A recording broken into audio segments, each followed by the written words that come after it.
Mesdames et messieurs, merci de faire confiance au journal de la ville et tout de suite les sommaires. Le chef de l'État, Félix-Antoine Tshisekedi Tshilombo, a demandé au Parlement de convoquer le congrès ce lundi 23 mai 2022 pour désigner les juges de la Cour constitutionnelle, le quota du Parlement. Élection à la représentation des étudiants du Congo. Les candidats retenus au poste de président national de cette représentation ont été soumis à un débat contradictoire afin de défendre leur projet de société ce vendredi 20 mai en présence de la commission électorale indépendante et du comité des sages. C'est tout pour les sommaires. Mesdames et messieurs, encore une fois, bienvenue dans ce journal. La ministre d'État, ministre de la Justice et garde de Sceaux, Rose Mutombo Kese, a eu une séance de travail avec la nouvelle directrice pays de l'organisation internationale World Vision en République démocratique du Congo, Aline Tamaïzaou Napon, ce jeudi 19 mai 2022 en son cabinet de travail de Kinshasa Gombe. Au sortir de cette séance, Aline Tamaïzaou Napon a déclaré que c'était une belle expérience de rencontrer la ministre d'État, ministre de la Justice et garde de Sceaux, Rose Mutombo. On a eu des discussions sur ce que World Vision fait. J'ai présenté un peu la stratégie de World Vision pour le Congo. Et on a essayé également de discuter de collaboration possible, de partenariat possible.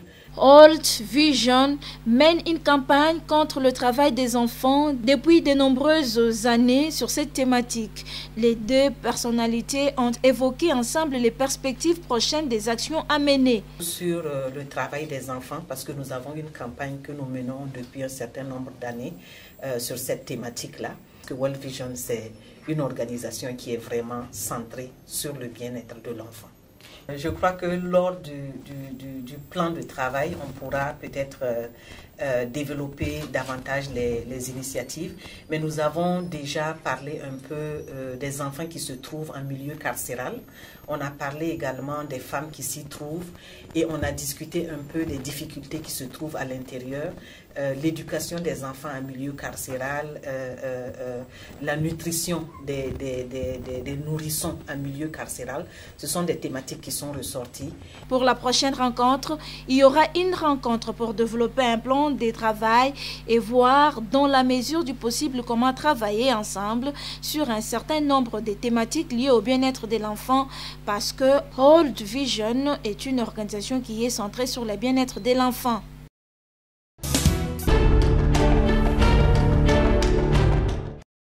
Réunis au sein du collectif FARDC, le jeune du mouvement citoyen Force agissante pour le renouvellement des dirigeants congolais ont manifesté ce vendredi 20 mai 2022 pour exprimer leur soutien à l'état de droit tel que prôné par le chef de l'État et matérialisé par le ministère d'État en charge de la justice et garde de Sceaux. L'avènement de l'alternance démocratique acquise par notre lutte citoyenne de 2018 apporte ce jour la quasi-satisfaction de l'attente de la population à un état de droit, la lutte contre la corruption, l'impunité, la gestion quasi saine des prisons et l'humanisation des conditions carcérales. À cet effet, l'état de droit tant souhaité, qui traque des détourneurs des deniers publics, a tracé le boulevard de l'assainissement, des mobilisations des recettes publiques, garantissant les progrès dans plusieurs secteurs de la vie nationale et la satisfaction générale. Le ministère de Justice et Garde des Sceaux en particulier. Parti de la place des évolués pour chuter au palais de la justice, siège de cette institution, ces jeunes ont par ailleurs, à travers une déclaration rendue publique, sollicité du Parlement congolais l'amélioration du budget alloué à ces secteurs. Nous demandons au pouvoir législatif, l'Assemblée nationale et le Sénat, de privilégier la réadaptation du budget alloué à la justice afin qu'elle réponde efficacement aux exigences d'un état de droit pour le peuple, que nous souhaitons être renforcés et pérennisés positivement, mais aussi encourager les processus de partenariat public-privé qui participeraient à l'amélioration de cet appareil judiciaire. Arrivé au moment où le ministre de tutelle effectuait des déplacements puisque appelé à d'autres tâches d'État, ces jeunes qui avaient prévu remettre leur mémorandum à travers ce sit-in envisagent revenir en début de semaine prochaine pour déposer ce document, lequel sera également transmis au président de 2 chambres du Parlement.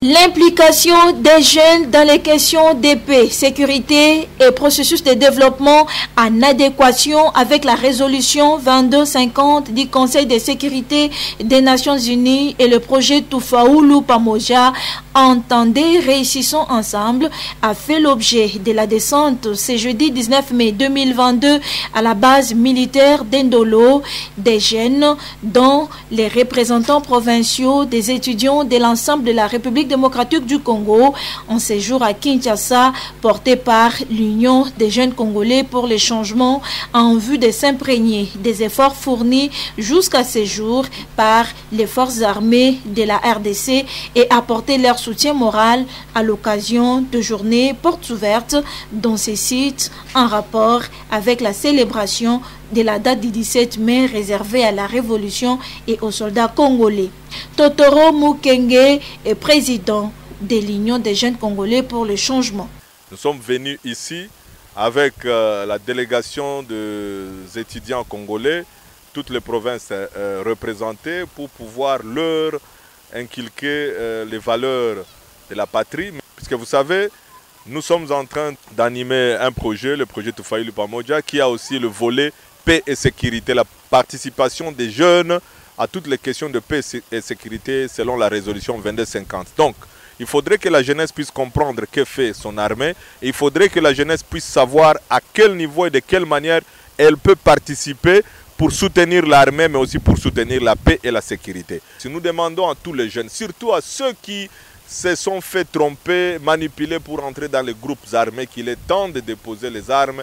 Et si vous voulez servir la République par l'armée, il y a une voie ouverte et une voie qui est autorisée.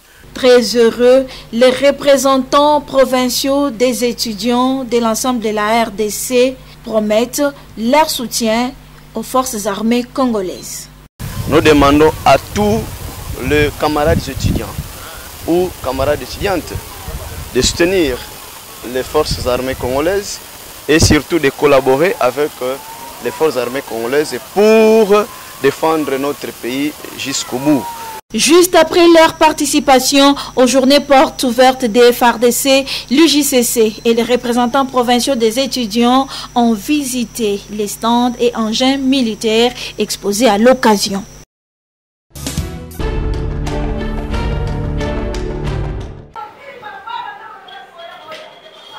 L'association des jeunes Kinois innovés, AGEKI, a organisé ce jeudi 19 mai 2022 une sensibilisation des acteurs de protection pour améliorer le système d'alerte précoce dans la commune de Selembao. Cadre choisi, Vitamine, Arrêt Masuba. Une sensibilisation qui a eu lieu en présence des autorités municipales, de la police de proximité ainsi que des partenaires. Améliorer le système d'alerte précoce est d'une importance capitale car il y va de l'intérêt de la population de Selembao qui souvent fait face aux différents problèmes, précise le président de l'association des jeunes Kinois innovés, Pembele Nzi Yafiston. Dans nos communes, nous sommes dans des communes peut-être enclavées, on n'a pas vraiment moyen que les informations nous arrivent. Et nous sommes étant qu'acteurs de développement et nous cherchons quand même à sensibiliser cette communauté. Vous voyez que nous avons beaucoup d'arrestations arbitraires et nous sommes là pour sensibiliser seulement la population pour que la population puisse éclairer, puisse informer comme dans toutes les communes. Et pour Wani de la MONUSCO Affaires civiles, les grands problèmes, les grands défis qu'ils font face, c'est que les formations ne montent pas au niveau des autorités, les formations ne circulent pas, il n'y a pas assez de réponses à ces fléaux, à ces problèmes au niveau de la communauté. C'est pour cela que nous, en tant que MONUSCO, avec notre mandat de protection des civils, on est venu au secours de la communauté de Selembao à travers la GEKIN pour aider la communauté à monter un système d'alerte précoce qui est efficace pour le partage des formations, non seulement entre les communautés, mais aussi avec les autorités. Attentionnée par cette sensibilisation, la population de Selembao remercie les organisateurs et promettent de rester toujours éveillés et vigilants et de lancer des alertes en cas de problème. C'est avec l'appui de la MONUSCO Affaires civiles et la commune de Selembao que cette sensibilisation est rendue possible par la GEKI. Les soucis de la MONUSCO, comme mission des Nations Unies pour la stabilisation. Nous sommes la société. Le chargé de communication de la SNEL, Bob Mbomolona, fixe l'opinion au sujet des images des transformateurs et câbles destinés au projet de l'électrification des Kaluka entreposés dans une concession. Selon Bob Mbombo, ces projets lancés en mode d'urgence pour améliorer et booster l'électrification au Kaluka s'est buté à l'exigence de la procédure de la part de l'IGF. Maintenant que tout semble revenir à l'ordre, les travaux vont bientôt reprendre. Nous sommes la Société nationale d'électricité. Nous avons suivi ces images comme tout le monde. Mais nous disons ici que c'est un dossier connu de la SNEL. Et ces matériels-là ne sont pas dans une parcelle. Le matériel est gardé chez chaque fournisseur. Parce que le travail ne peut se faire que par les prestataires que nous appelons le sous-traitant. C'est un projet de Kanluka qui entre dans le cadre d'un vaste projet qui est celui de la mise en conformité du réseau de distribution de la ville de Kinshasa. Il y a des gens qui ont gagné de marché. La SNEL a procédé par, en fait, permettez-moi la tautologie, par une procédure d'urgence en restreint de manière à ce que les choses aillent vite parce que l'électricité pour tous, améliorer le social, c'est la vision du chef de l'État et que la vision imposée que toutes les entreprises suivent de manière à améliorer le social des Congolais. Donc, c'est l'époux dans le temps qui a couru entre le pourparler avec le contrôle de l'inspection générale du travail qui voulait qu'on suive la longue procédure pour attribuer le marché. Cet échange-là a pris tout le temps que ça a pris, mais c'est un projet qui doit aller jusqu'à terme et qui va être relancé d'ailleurs. Nous avons l'obligation d'informer la population congolaise, les Kinois en particulier, de tout ce qui est en train de se passer à la SNEL. Quand quelqu'un a besoin d'une information, la SNEL, la direction générale, c'est au croisement de Batété là, et la justice. La direction générale est là, nous sommes là pour donner des informations aux Congolais. C'est pourquoi nous disons aujourd'hui au peuple congolais que la Société nationale d'électricité, c'est une entreprise de l'État qui ne peut pas commencer un projet pour l'arrêter à mi-chemin, non. Un projet commencé est un projet terminé. D'ailleurs, l'actuelle direction générale a pris l'option de réveiller tout ce qui dormait et d'amener ces projets jusqu'à terme pour qu'on donne de l'électricité selon la demande de la population congolaise. On est maintenant en possession de toutes les autorisations. Je vous dis que tout projet commencé est un projet terminé au sein de SNEL. Contrôle de la vignette ce mercredi 18 mai dans la ville de Kinshasa. Jean Mangalibi, coordonnateur de l'association Amis de la Nature et du Jardin, félicite la police et demande aux Kinois de payer ses impôts, mais exhorte les autorités de rendre compte à la population. La décision de la vignette,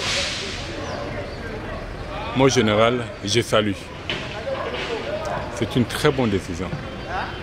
Nous devons payer la vignette. Mais il y a un mais. Le mais est là. La majorité de nos routes, parce que quelque part là, le gouverneur qui a demandé au général de passer l'information, il doit quand même essayer de rendre compte de la population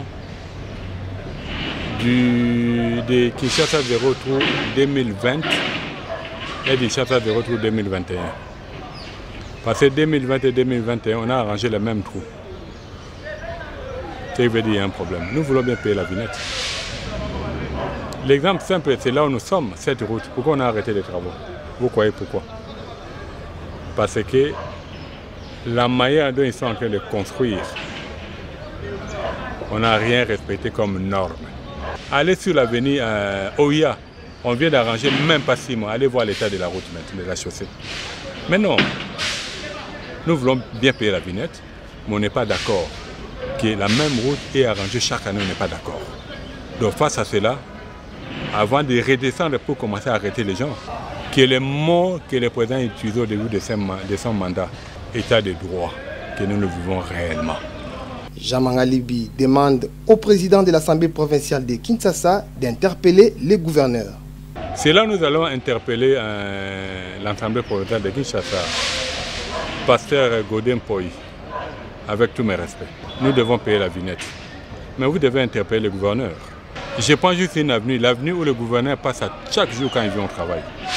C'est l'avenue Ngouma. On a arrangé en 2020, on nous a montré des camions où on va commencer à arranger les routes à moindre coût. Les camions là sont portés disparus. Ça on ne dit pas. Ils ont arrangé l'avenue Ngouma en 2020. Les mêmes trous, ils l'ont réarrangé encore en 2021. Dans Kinshasa, 0 trou. Ils ont eu à laisser des trous sciemment devant Camp Loano. Aujourd'hui, tel que je vous passe mon général, descendez avec le président de l'Assemblée provinciale, des mots fleuris à 70 mètres en allant vers Kitambo. Vous allez voir qu'ils ont encore fait sciemment. Ils ont encore arrangé un trou. Ils ont laissé à 0 mètre à notre côté. Alors commencez par interpeller le gouverneur qui justifie.